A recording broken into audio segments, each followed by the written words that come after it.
خلاصتاً میں آپ کے سامنے رکھتا ہوں کہ اس ملک کی بدنصیبی کا خلاصہ یہ ہے کہ وہ افواج پاکستان جو ملک کی حفاظت پر متعین تھیں، جن کا اولین فرض تھا کہ اس ملک کی حفاظت کریں، انہوں نے 2 مرتبہ عملاً اس ملک سے بے وفائی کی ہے۔ اول ٹیریٹوریل یعنی زمینی حفاظت میں اس وقت ناکام رہے جب آدھا ملک ان سے ٹوٹ کر الگ ہو گیا۔ کیوں الگ ہوا اس کی تفاصیل میں نہیں جانے چاہتا، لیکن پاکستانی فوج جس کے سپرد تھا کہ اپنے ملک کی ٹیریٹوریل حفاظت کریں، وہ بہرحال اس میں ناکام رہے۔ ملک کو یکجا رکھنے میں جو سیاستدانوں نے کردار ادا کیا، مثبت یا منفی، وہ ایک لمبی بحث ہے، لیکن افواج پاکستان جب اس ارینا میں، اس میدان میں داخل ہوئی ہیں تو وہ اپنے فرائض کو سر انجام دینے سے ناکام رہی۔ اس وقت، اس کے بعد جو نفسیاتی لحاظ سے وہ احساس کمتری میں مبتلا ہوئے، ان کو شفا بخشنے کی کوشش میں جنرل ضیاء الحق صاحب نے ایک نیا فارمولہ پیش کیا، اور وہ فارمولہ یہ تھا کہ دراصل افواج پاکستان ملک کی نظریاتی حفاظت پر متعین ہے۔ گویا کہ زمین ہاتھ سے جاتی رہے تو کوئی پرواہ نہیں، لیکن ملک کے نظریے کی حفاظت ہمارا کام ہے۔ ملک کا نظریہ 2 باتوں کے گرد گھومتا تھا، ایک اسلامی اخلاق اور اسلامی کردار، اور اسلامی انصاف، اسلامی مساوات۔ یہ ساری وہ باتیں ہیں جو قائد اعظم نے اپنے پاکستان کے تصور میں بار بار قوم کے سامنے رکھی تھی۔ اور دوسرا، قائد اعظم کا پاکستان تھا جس کی بنا خالصتاً قومی محبت پر تھی اور کسی مذہبی تفریق پر نہیں تھی۔ چنانچہ بدنصیبی سے آج یہ حال ہے کہ دینی لحاظ سے جو حال ہو چکا ہے وہ آپ نے دیکھ لیا ہے، اسلام کا اس ملک میں کیا بنا اور اس کی کیسے حفاظت کی گئی، یہ کھلی ہوئی دردناک اور شرمناک کہانی ہے۔ اور جہاں تک قائد اعظم کا تعلق ہے،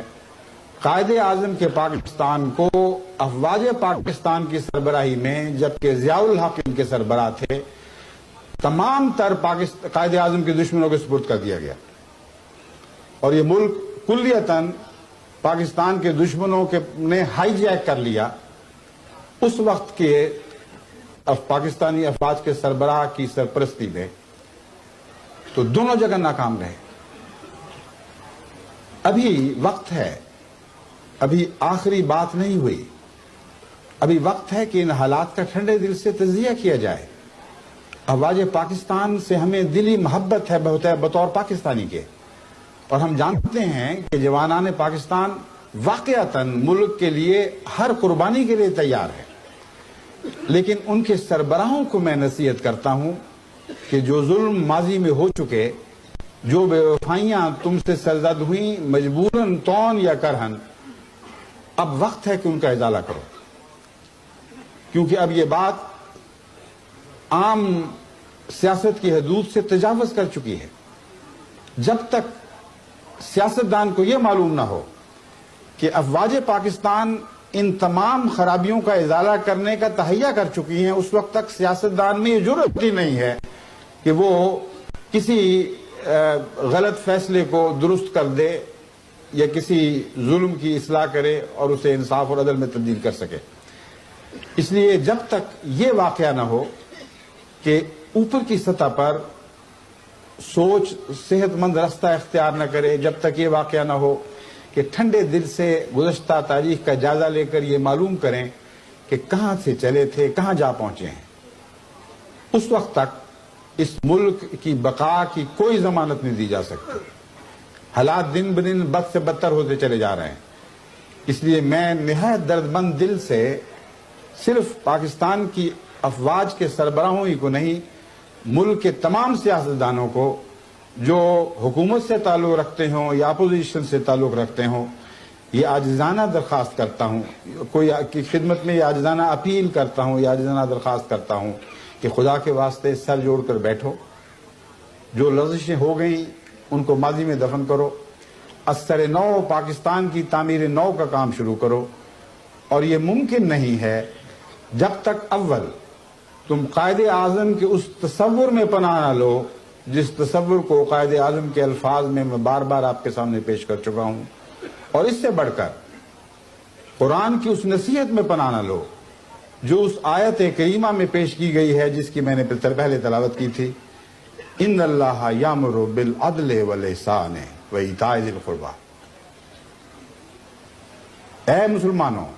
خدا تمہیں عدل کی ہدایت دیتا ہے، عدل سے انحراف نہ کرنا۔ اگر عدل کرو گے تو احسان قائم رہے گا، اگر عدل نہیں کرو گے تو احسان قائم نہیں ہو سکتا۔ ہر وہ سوسائٹی جو عدل سے آ رہی ہے اس پر ناممکن ہے کہ احسان کا بالا خانہ تعمیر ہو سکے۔ پھر فرمایا احسان پر ہی نہ رکو، اس سے آگے قدم بڑھاؤ اور ایتاء ذی القربی کے عظیم الشان محل تعمیر کرو،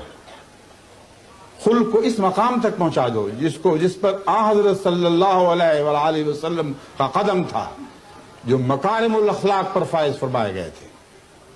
عدل پر بنا ڈالو، پھر احسان کی عمارت تعمیر کرو، پھر اس پر ایک اور عمارت ایتاء ذی القربی کی تعمیر کرو۔ اسی میں قوموں کی نجات ہے، اسی میں ان کی بقا ہے، اسی میں ان کی عظمتیں ہیں۔ تمام قومی ترقی کا راز ان تین نصیحتوں میں پیش کر دیا گیا ہے۔ پھر فرمایا اگر تم ایسا نہیں کرو گے تو مقابل پر جس خبیث زندگی کا تمہیں سامنا کرنا پڑے گا وہ یہ ہے کہ تمہارے ہاں فحشاء پھیلیں گی، تمہارے ہاں منکر جنم لے گا اور گلیوں میں کھیلے گا، اور پھر بغاوت پیدا ہوگی، اور وہ بغاوت قوم کے مفاد سے بھی بغاوت ہوگی اور خدا کے احکامات سے بھی بغاوت ہوگی۔